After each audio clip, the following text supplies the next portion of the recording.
Good morning, welcome back. So glad to see you all here this morning. We've had an exciting couple hours at the showcase. For those of us who've had enough caffeine and technology, we're going to dive into a discussion this morning primarily focused on innovation processes, innovation across DOE and across the energy sector. And so you'll hear a number of really interesting speakers this morning on that subject, taking various pivots at this conversation to cap the morning session.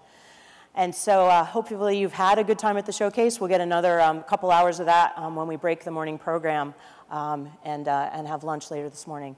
It's my pleasure to welcome to the stage Deputy Secretary Poneman, who's going to introduce our first speaker. The Deputy Secretary was our guest this morning at the Women in Energy Breakfast, which a couple hundred women from the energy sector were gathered downstairs having great conversations and networking. And then he was actually on a tour of the showcase, and he's asked to actually be back down there. So any of you who have cool booths, you might be visited by him later on this morning. So it's my pleasure to welcome to the stage Deputy Secretary Poneman.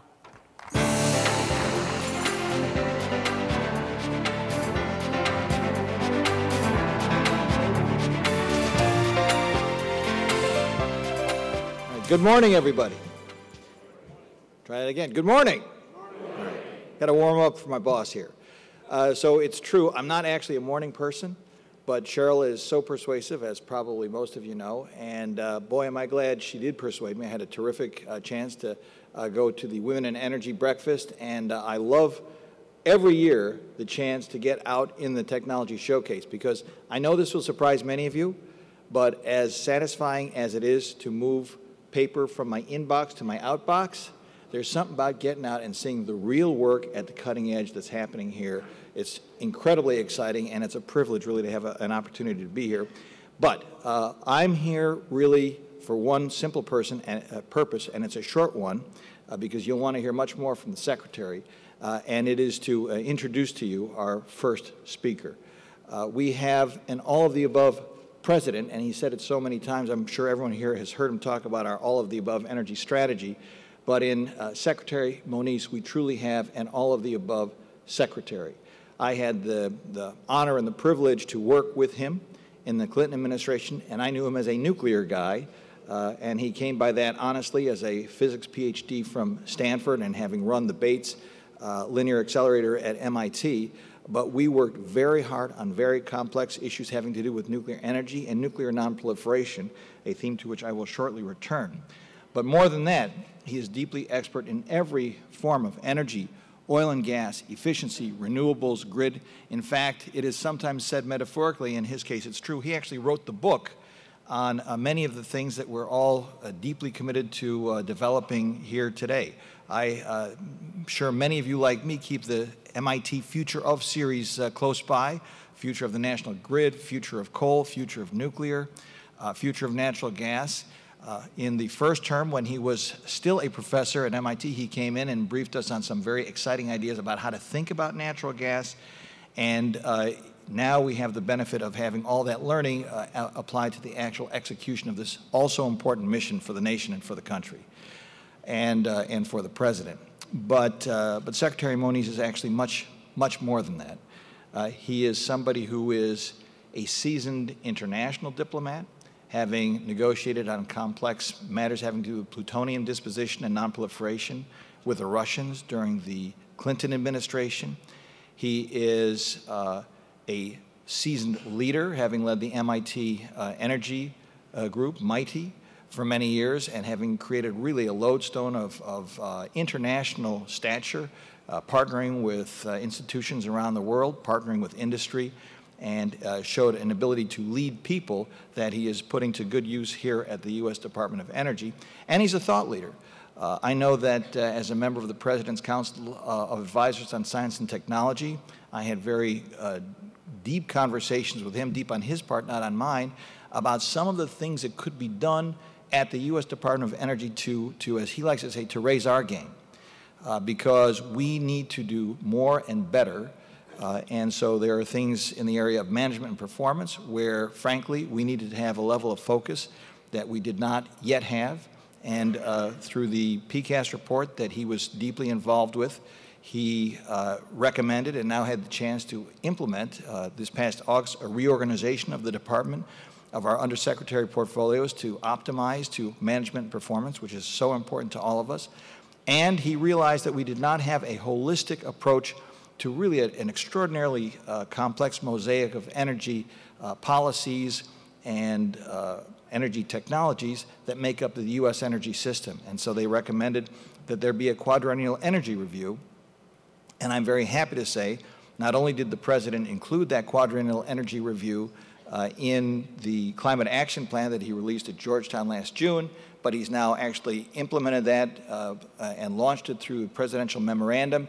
And the U.S. Department of Energy will be working very closely with our colleagues at the Office of Science and Technology Policy and the Domestic Policy Council over the White House on this very, very important endeavor. But I'd be remiss if I did not close by saying that on top of all this, Secretary Moniz is just an extraordinary individual. He comes from Fall River, and don't forget that. I hope I don't get in trouble for saying once again that he was actually invited to try out by the Detroit Tigers. Don't tell the Red Sox. And he is somebody who I think one could fairly say is a happy warrior. He has said from the first day he's been in the department, we're going to have fun and we're going to do stuff. And so far, he's more than delivered on both counts. It's a pleasure to work with him and to work for him under his leadership. And it's a pleasure for me to ask you to join me in welcoming U.S. Secretary of Energy, Ernest Moniz.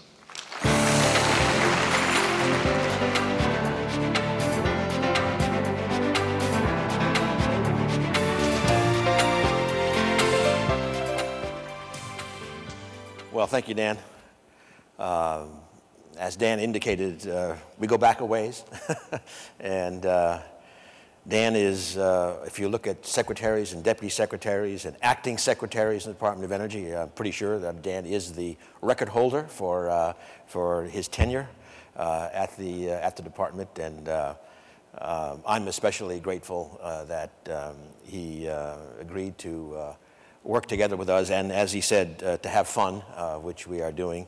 All of the above is a phrase that we talk about a lot in energy, and in this administration we'll come back to that. But in a sense, I would say Dan is also an all of the above guy. Our collaboration, in fact, our co-authorship of was in the area of nuclear security, but now we have the pleasure of working together across the energy spectrum, and so in that sense, DOE is a little bit of all of the above as well with our collection of missions. It's also great to be back here again today. Yesterday, being up here with some very good friends, Tom Friedman and John Podesta. I think it was a great start yesterday, at least for my participation in this conference, with Tom Friedman laying out this vision of how the world has and will keep changing, and how what all of you do in the innovation space and going beyond. I heard a baseball reference, going beyond small ball to the Earl Weaver philosophy of good pitching and 3-run homers. What you do, I think, is so critical. John Podesta, of course, then laying out how with the president there's a strong commitment here. Also getting into issues like clean energy finance, and there I would mention that again yesterday with former Congressman Bart Gordon here in the front row, but Congressman Tonko, Senator Coons. I think what you're seeing is this tremendous focus developing around the whole issue of clean energy finance, moving these technologies to the marketplace. And again, I'll come back and talk a little bit about that. Finally, again, to recognize Cheryl Martin and her team and what they've done, not just for this conference, but of course to continue to show such leadership in ARPA-E and its programs. And again, I'll be returning to some of that. I want to just make, in the brief period we have here this morning, I want to make five points. That I'd like to leave you with. First, I want to talk about budget. As many of you know, the FY15 budget will be coming out next Tuesday. The FY14 budget was a return to what is called normal order in the sense of an appropriations process that took place over the holidays, basically, and into January. And I think the point is, first, if you look at the FY14 budget, that was a product of normal order. What you saw was a very strong commitment to the energy programs. Frankly, we did very well. And I think what that shows is underlying all of the issues we all know about the political situation here in Washington, D.C., the fact is, when it comes to energy, science and technology, innovation, clean energy, I think there is a far broader agreement than across aisles, across chambers, across the administration and the Congress than perhaps meets the eye in some of the other political discussions. So I think that's very, very important. We like normal order because what we're doing, I think, is something that will continue to garner support. Now, going to next week, I can't say too much in detail, clearly. Tune in next Tuesday. But we, first of all, bluntly, the 15 budget year is going to be more difficult than the 14 budget year because of the cap on discretionary spending as it was laid out in the budget agreement.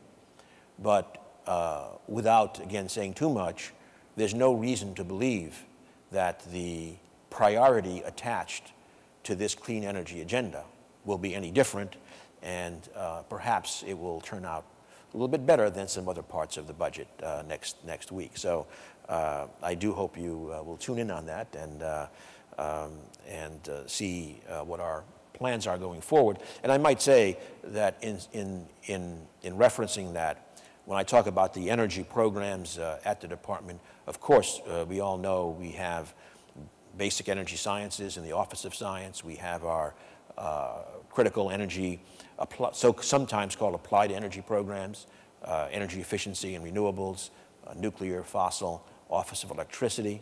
We have ARPA-E as a critical component. But I do want to stress, in addition, we have offices like the Energy Information Administration that are very, very critical to the whole industry and researchers, et cetera. We have our new organization, Energy Policy and Systems Analysis, and I do want to emphasize the Systems Analysis addendum to that office name. That'll be involved in the Quadrennial Energy Review. I'm not going to talk about that today, but I just want to say that across the board, in technology, in science, in analysis, in data, we will have a strong focus on energy. Second, all the above. Let me just say a few words about, to make it very clear what we mean by all of the above. It starts with a commitment to moving to a low-carbon future. It is within that commitment that we are looking to develop the technologies, for example, that allow all of our fuel sources to be competitive in the different marketplaces that we will see in different parts of our country and in different parts of the world. That is, there's not going to be one low-carbon solution. There are going to be multiple low-carbon solutions. We need all the arrows in the quiver, and that's why that we will continue to invest across the board in our different fuels and of course, efficiency and other technologies. I just mentioned that in that context, I've personally had a kind of a travelogue over the last period. It's included, in this all of the above sense, it's included being in Mississippi to see a almost completed carbon capture, enhanced oil recovery, sequestration project, multiple product streams, CO2 for EOR, but also sulfuric acid, electricity, 550 megawatts, et cetera, and no liquid effluents off of the site. In Texas, where we, of course, see the shale revolution in oil and gas, but also meeting with people like Mayor Castro in San Antonio about strong city energy efficiency programs that we work with. In the Mojave Desert, close to the California Nevada border, world's largest solar thermal plant, almost 400 megawatts, $1.6 billion loan guarantee from the Department of Energy. It is impressive to see 340,000 garage-sized mirrors and glowing towers that look like Lord of the Rings. I mean, fantastic.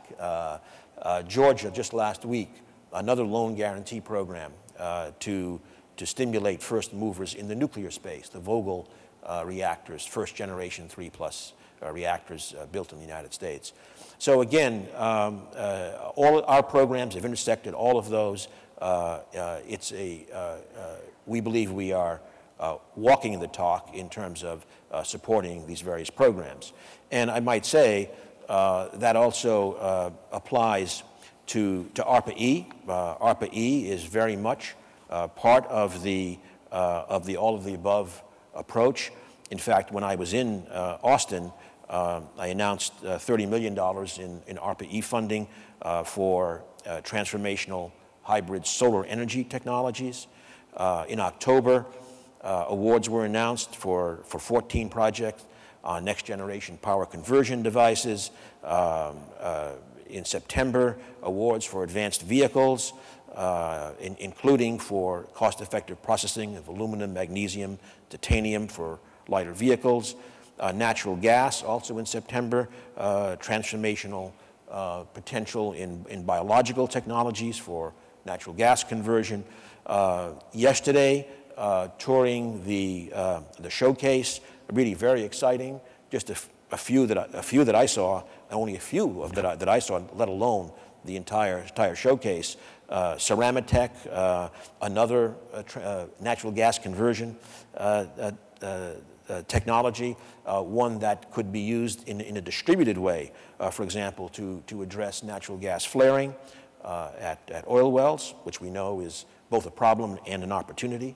AutoGrid, another one, real-time demand response software for the grid.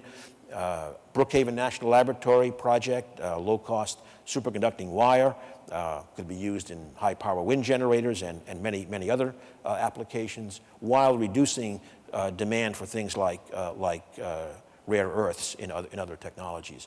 So again, whether it's our loan program, ARPA-E, our applied energy offices, we are committed to trying to develop these technologies across the entire spectrum.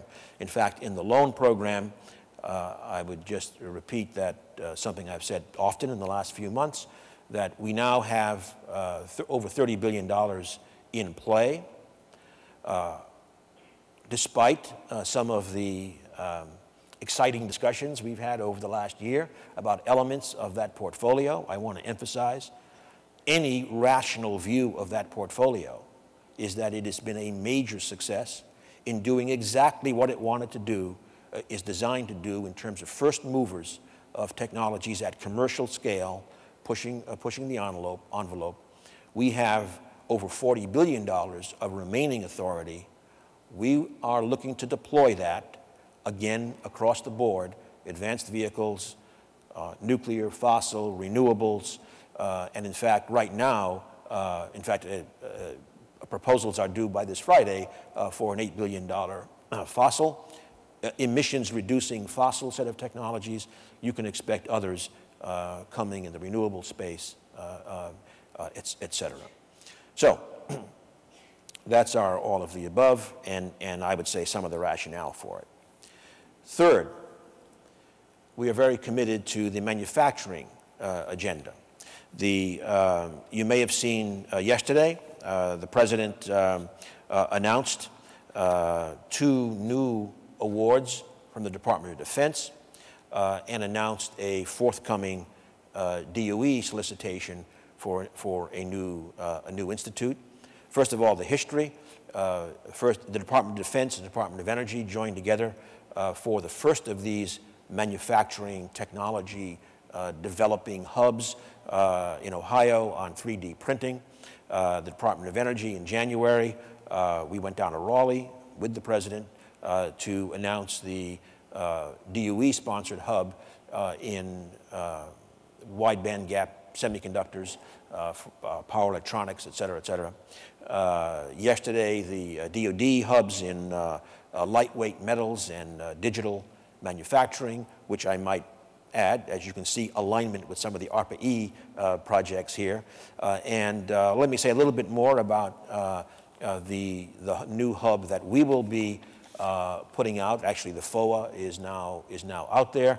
It's on polymer composites. As you well know, many potential applications in obviously lightweighting again of motor vehicles, wind turbines, fatigue-resistant big blades, compressed gas storage tanks, industrial equipment, corrosion resistant, et cetera. Many, many applications, and this hub is to develop the kinds of manufacturing approaches that can dramatically lower cost to get those materials out there. And again, I would say if you just look at that set of manufacturing hubs, a very, very strong resonance with the ARPA-E agenda. So manufacturing will continue to be a major focus in this administration.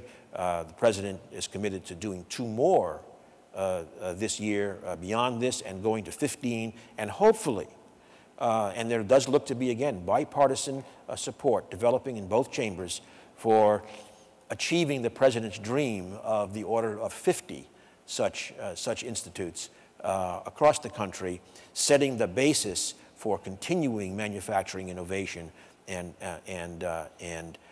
establishing the base for a very, very strong U.S. presence, not only in clean energy, but in a whole array of activities important to especially to our energy and security agenda.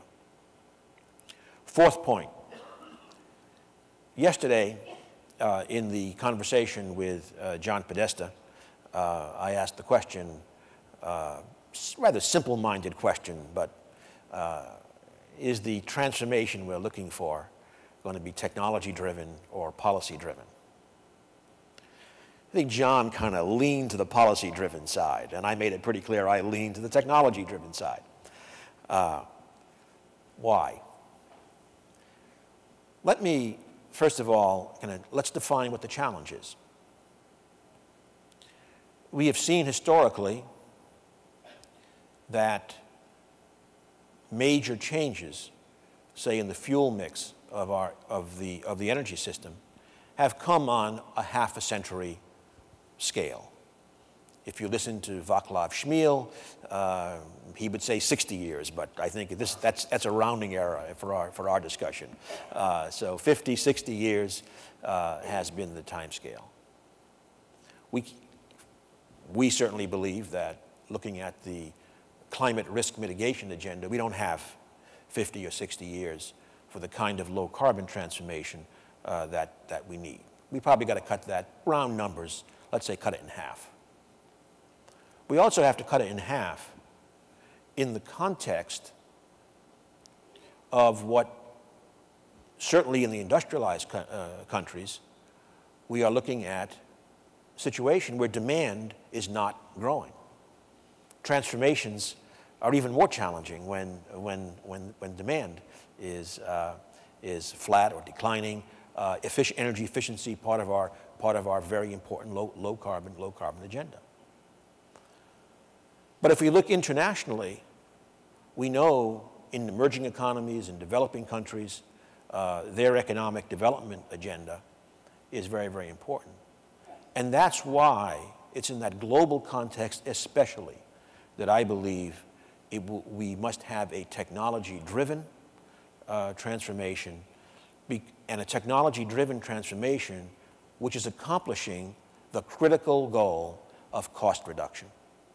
It's all of the innovations that you do that drive down the costs of realizing energy services, providing electrons, providing heat, providing fuels for transportation.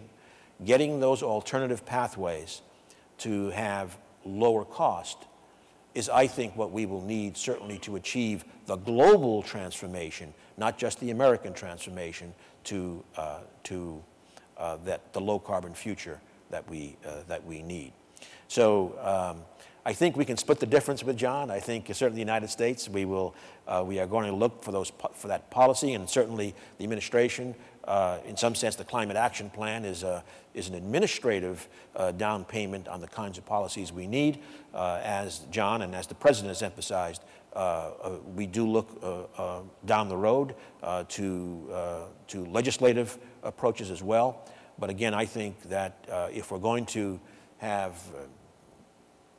the Chinas, the Indias of the world, the African countries developing their economies with a low carbon future, we really are going to depend upon technology success that gets the cost down of those technologies.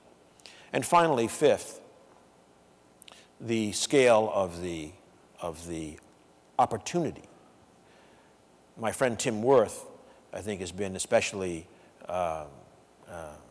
cogent and articulate in saying that we should not be looking at this climate challenge, the low carbon challenge in the energy space, as somehow a limiting issue as opposed to an opportunity.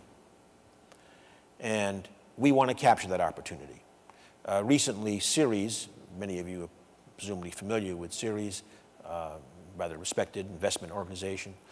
Ceres has estimated, I can't defend quantitatively the number, but they've certainly said that if you look over the next 40 years and the kind of global transformation that we are talking about, we're talking about the better fraction of $1 trillion a year will be needed in terms of the investment to accomplish that transformation, whether it's on the supply side, the demand side, or the infrastructure that connects them with transmission, storage, and distribution of energy.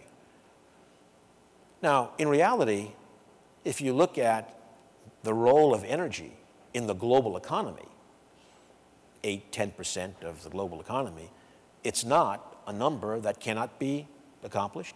If you look in terms of the opportunity, the technology opportunities, it's a very big number. And that's where, again, the kinds of investments that we are making in our all-of-the-above approach, we view them as critical to meet our climate responsibilities. As the President has said in the State of the Union, we want to be able to tell our children and our grandchildren that we really addressed this issue. But it's also economic opportunity. Domestically, I would posit that today, with our incredible developments in our energy sector today, from fossil to renewables, that what the President refers to as the ladders of opportunity to the middle class have a very, very large concentration right now in the energy sector. But internationally, again, to supply that global need, we need to get the innovations that you are all pushing very, very hard to succeed and to give us the chance for both environmental reasons and for economic reasons to lead the transformation. So, in my view, the rest of this decade, clearly we're going to push on efficiency. We're going to push in terms of continuing our energy revolution. But I think this has got to be, the remainder of this decade, it's got to be the decade of tremendous continuing technology innovation. And as I said earlier, with the result of significantly reducing, continuously reducing our costs. It's happening. You know it's happening. Look at solar. We're not talking about costs that are somehow in some different planet. We're talking about costs that are in many areas today, in fact, competitive. And of course, we also should remember that in that global context, the irony is that many of those least developed countries have the highest energy costs. Look at LEDs. You all know the calculation. You take one 60-watt incandescent and replace it by an LED with its 25,000-hour lifetime, and over that lifetime, it's $130 of energy savings. Well, right now, you can buy that replacement for less than $10, $9.95. But this year, guaranteed, it's going to go down. It's going to be a one-year payback period. So, you know, I think we're there. Batteries for transportation. We've got a ways to go, we know that. But we shouldn't lose sight either of the fact that there has been like a factor of 2 reduction in about 4 years. So we got to keep driving that, keep driving that.